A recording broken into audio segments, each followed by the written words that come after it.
because I was going to say. Yeah. Oh my God. Okay. Don't look at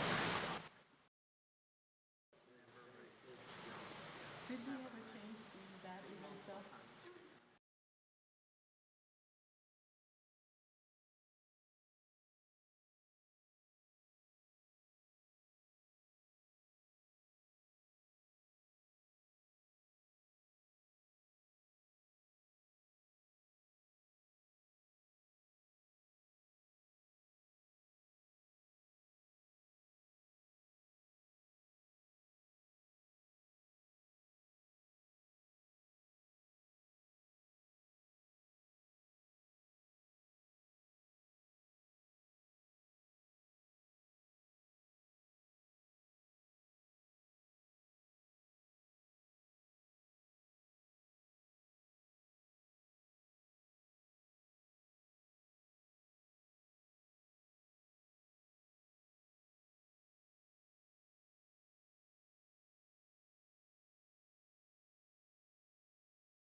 So good to be with all of you this evening. We are glad that you took the time to come out for our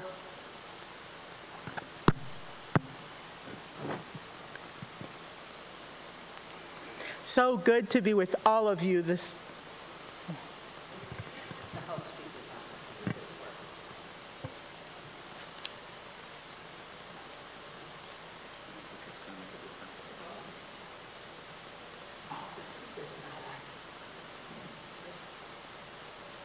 Hello, hello, hello.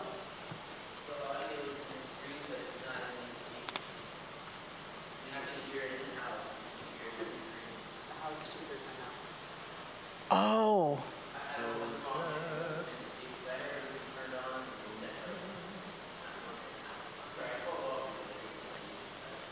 So we will try to speak very, very loudly. And of course, I want to apologize for those who depend on the coil system here. But it seems that the house speakers are not working. And so good to have you with us this evening for our Tenebrae service. Welcome to all of you who are here in person and those of you attending online. And I'm so glad you're joining us. In the service with me this evening, we have Judith Stein-Farrall, Ted Nelson, Aubrey Connelly-Candelario, our music director, Lisa Marie Matias, Linnea Nelson,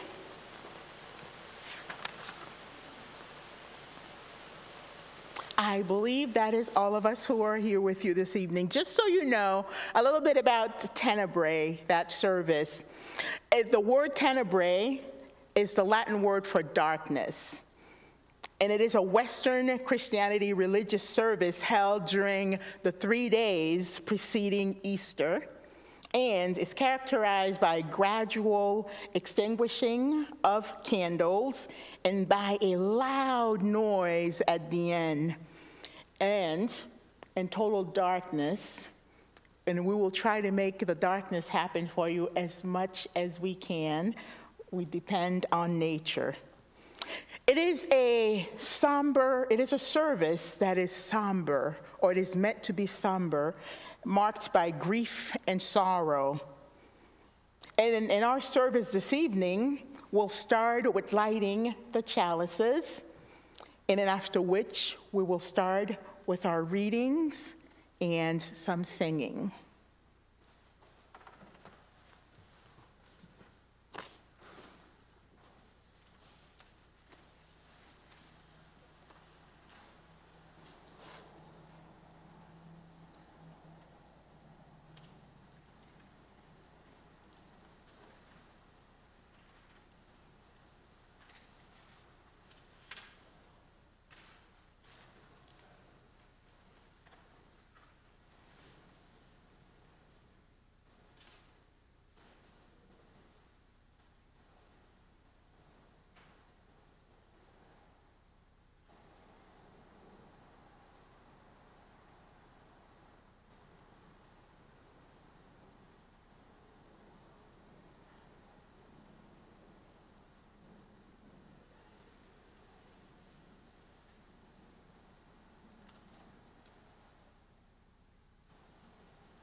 The Story of Tenebrae Weekend, as written by Reverend Howard N. Dana.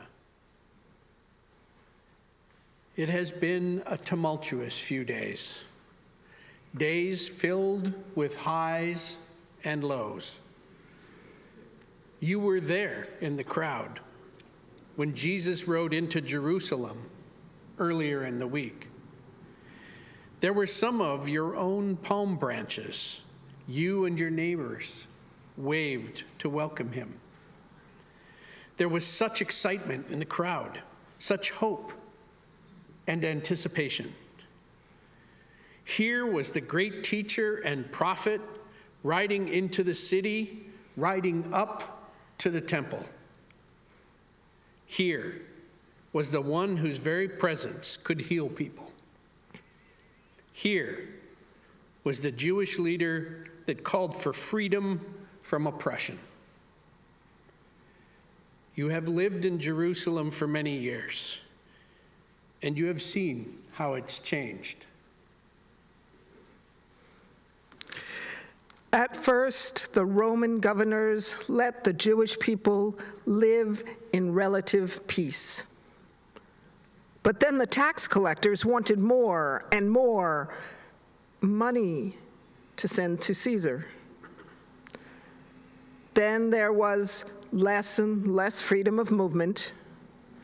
There was less and less freedom of expression, less freedom of worship. Some of the religious leaders got caught up in trying to appease the Roman authorities.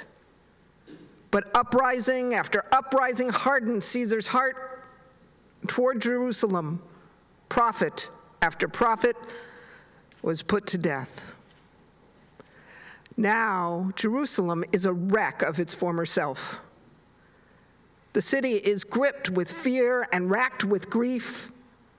A huge ring of crucifixes circles the Temple Mount, each marked with blood of a martyr. The glorious Golden City reeks of carnage. It reeks of greed. It reeks of war. To see Jesus come up to Jerusalem from Galilee was almost too good to be true. Here was a Jew bringing a message of hope and freedom to his fellow Jews. He was a leader unlike the others, not a warrior, but a peacemaker.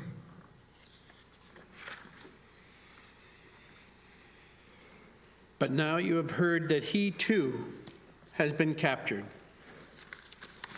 Now you have heard that he too is in the hands of the Roman guards. Last night on your way home, you were crossing a courtyard when you ran into Roman soldiers searching for the disciples who were traveling with Jesus. The soldiers were asking people where these disciples were hiding. They were accusing people of being with Jesus. And these frightened people were denying it. Would they all be arrested eventually and put to death, you wondered? How far would Pontius Pilate go to put down this latest threat to his power? How many more would need to die this Passover season to appease Rome?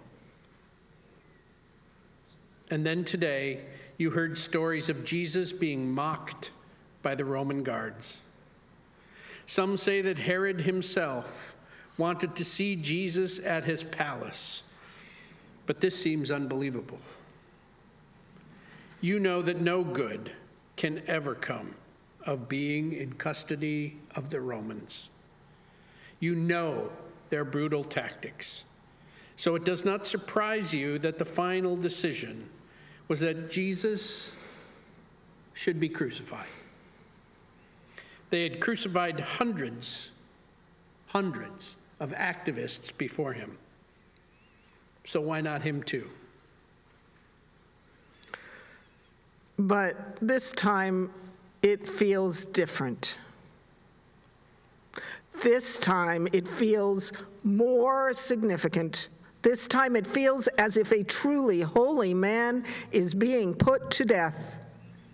It feels as if hope itself will hang upon the cross.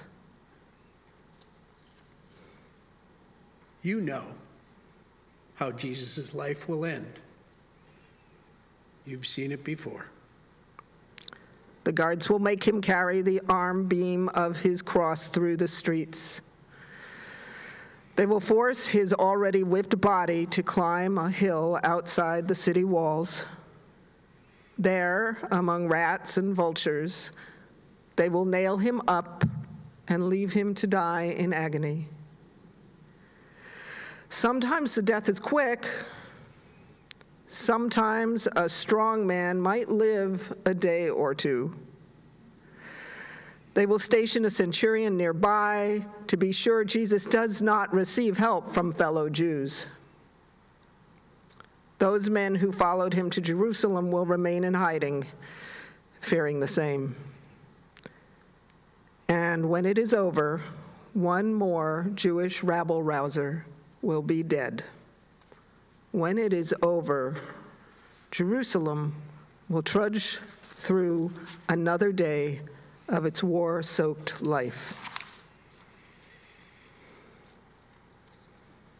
But you decide that you need to see this terrible thing for yourself. You decide you are going to be in the crowd as Jesus carries his cross, just as you were in the crowd when he went by in glory on Palm Sunday. You will follow him as far as you can. You might even leave the city walls and see where they take him. Though you know there is nothing to be done about his fate, you decide that Jesus should not die alone. He should have at least a few believers nearby. This tragedy must have witnesses. And you decide you can bear the pain and the sorrow. So you follow. Nothing that happens surprises you. It's just as bad as you thought it would be. But there are some women around, fairly near the foot of the cross, and you think you see Jesus' mother there as well. And if she can stand it, so can you. So you wait, and you watch, and you hold your breath, and you offer a prayer, and you cry a little, and you rage, and you see it through to the end.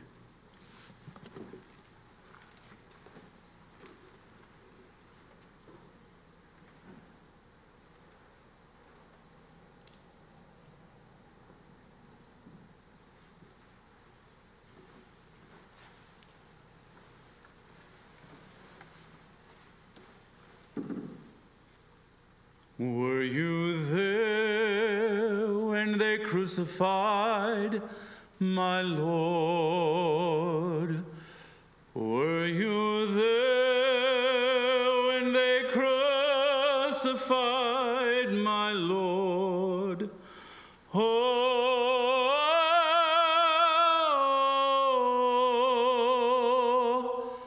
sometimes it causes me to tremble, tremble, tremble. Were you there when they crucified my Lord?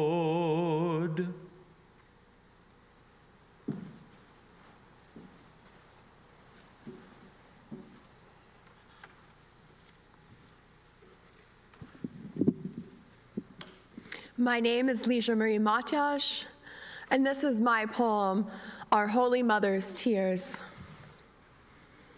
For she hears the silence of your fears, which you dare not share and shroud in lonely silence. For she sees the tears you never cried when you just didn't have the time or feared they would invite a deluge of grief. For she hears your broken dreams which never spoke in their first breath of flight. For she sees your timid glimmer of hope defying an ocean of darkness in its heroic scope, bursting in latent song. For she knows, blessed are the orphans, for life still breathes in them. Blessed are your prayers when you believe that no one's there. Blessed are the meek, for they will inherit peace. Within you, she weeps. Within you, she leaves her divine gulf of peace.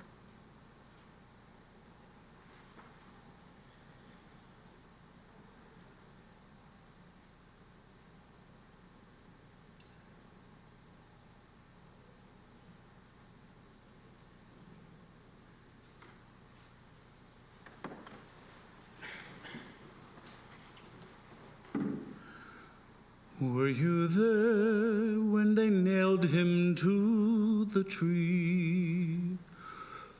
Were you there when they nailed him to the tree? Oh,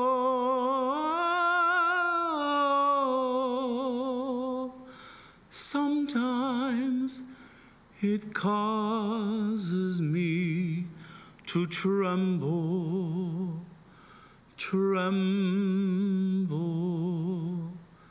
tremble. Were you there when they nailed him to the tree?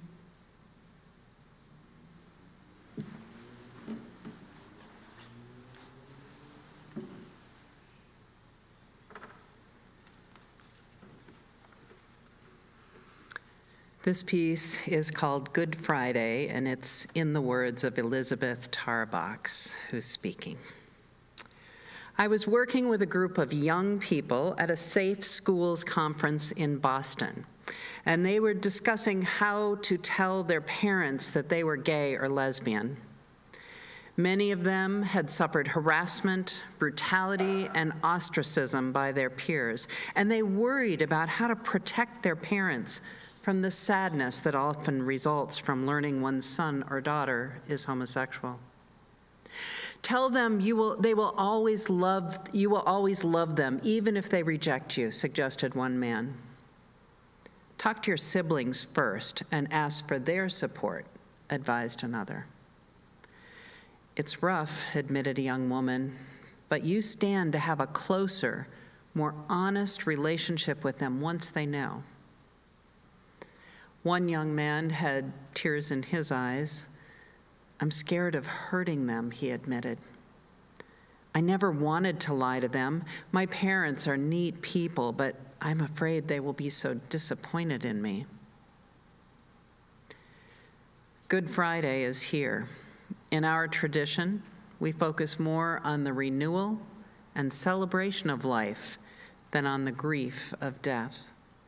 Yet we cannot overlook the meaning of Good Friday in our eagerness to get to Easter morning. For death is always a part of life, and sorrow is not to be avoided if we are to fully experience joy. The Christian tradition remembers the suffering of Jesus on Good Friday, and one of his concerns as he was crucified was for his mother.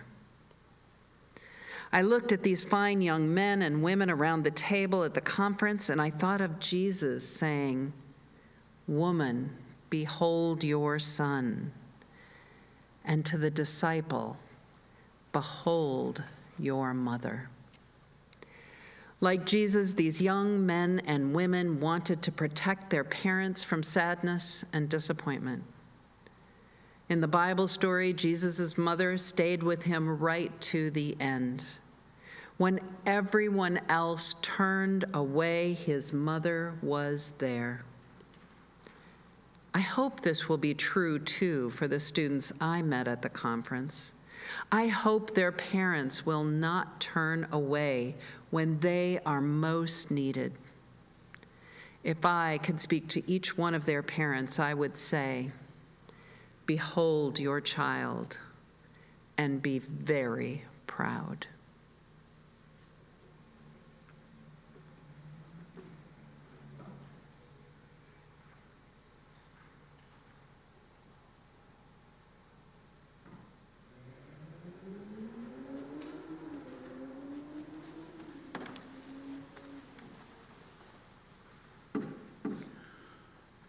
Were you there when they laid him in the tomb? Were you there when they laid him in the tomb? Oh,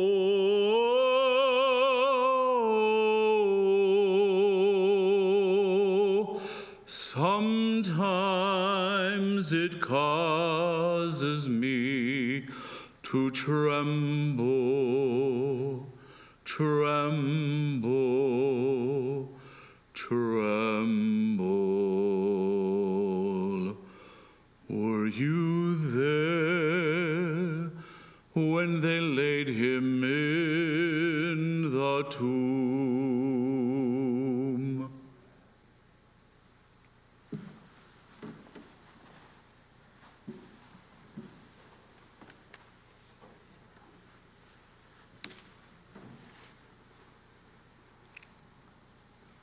Not Enough by Reverend Sean Neil Barron.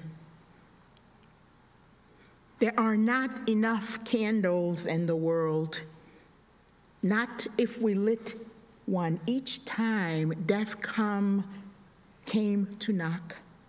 For each man gunned down, for each trans person attacked, for each woman left battered, for each child caught in the crossfire, for every family starved by sanctions, for every militant massacred. If every time we gathered all together converging on town squares, green commons, or in internet chat rooms lit only by the faint dancing light of candles, together lamenting, together rejoicing the life that still lives. There would not be enough candles. At first, there would be runs to the stores to buy them, a new practice taken up with vigor, shelves left bare, a determined remembrance for each departed. At first. After a while, though, it would be just another item to buy on the grocery list. Every night, gathering together to read another set of names. Each night bleeding into the next. And still, not enough candles. Part of me wishes that we would engage in this lament.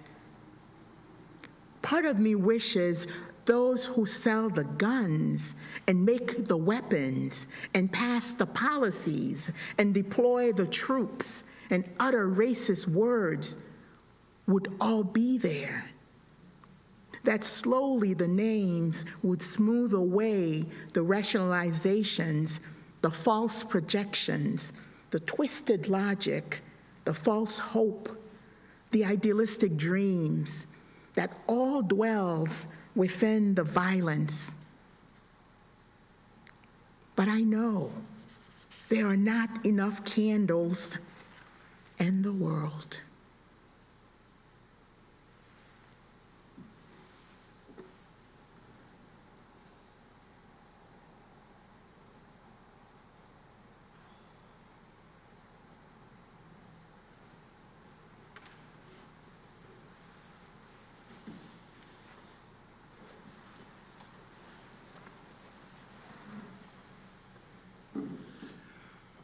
Were you there when the sun refused to shine?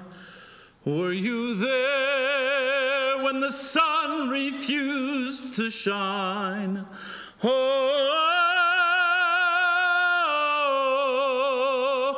sometimes it causes me to tremble, tremble, tremble. Were you there when the sun refused to shine?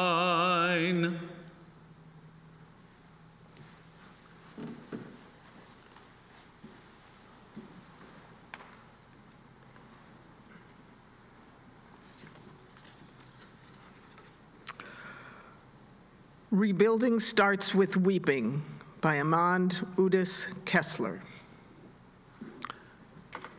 Rebuilding starts with weeping, with tears that fall like rain, with full and honest grieving,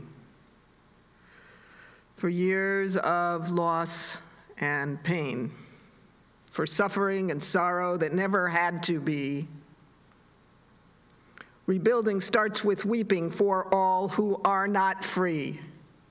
Rebuilding starts with praying, with hopes allowed a voice, with visions for our country, with reason to rejoice. We offer up our spirits, our hearts and minds and hands. Rebuilding starts with praying for strength to heal our land. Rebuilding starts with loving, with care for every soul, with yearning in compassion that all may yet be whole. That enemy and neighbor may know a better day. Rebuilding starts with loving, for love will show the way.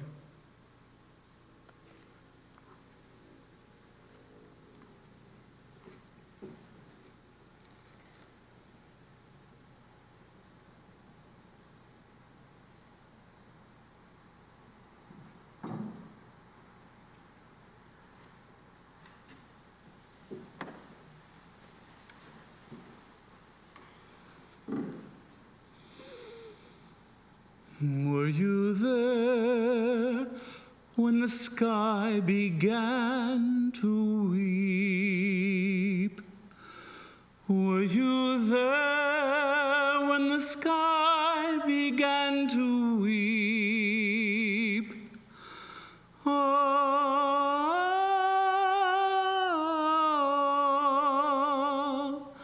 sometimes it causes me to tremble, tremble, tremble. Were you there when the sky began to weep?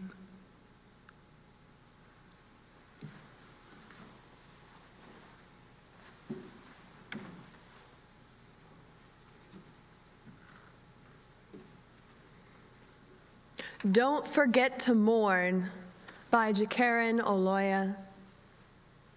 Don't forget to mourn properly.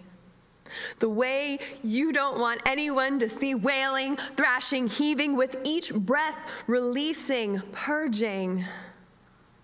Mourn all that you have lost, who you have lost, both in passing over and through, leaving behind an emptiness that draws up and squeezes heartily.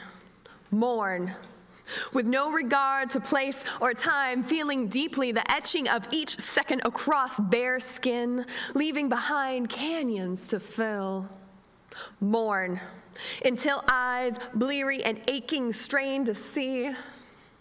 Mourn, until your chest unclenches and breath eases. Mourn, until your spirit sighs with relief, settles and snores. Mourn.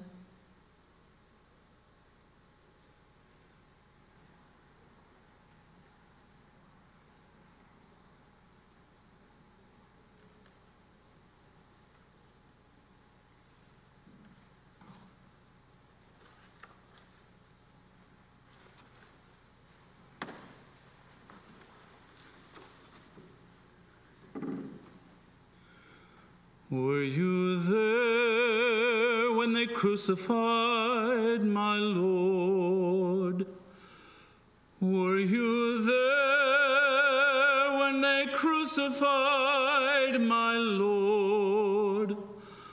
Oh,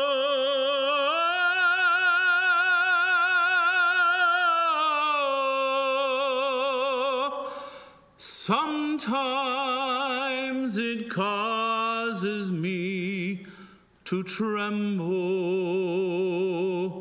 tremble, tremble. Were you there when they crucified my Lord?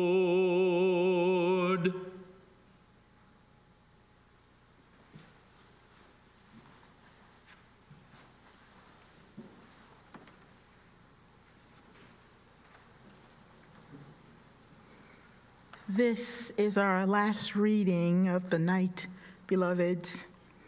And after we extinguish this last chalice, you are invited to make loud sounds. You can make sounds with your voices, you can stomp your feet, you can bang objects together. We have hymnals there that you can use if you need to bang objects together. Let us end with this meditative prayer by Reverend Seeley Kachovich. Help us to hold the mystery. Spirit of life and death, thou who art as present to us in our suffering as in our well-being, abide with us in the permeable time between dusk and dark. Soothe the secret pains we carry. Bless us with the courage to move forward toward our grief and not away. When all is hidden, when we find ourselves moving among the shadows, when we do not know the way. Quiet our hearts, still our restlessness. Help us to embrace the unknown, to hold the mystery, and to let ourselves be held by it. For thou art the great hiddenness, and yet we know that our breath is not so close to us as thy presence. Abide with us, O Spirit of compassion, as the power of healing, the assurance of peace, the love that will not let us go. Amen.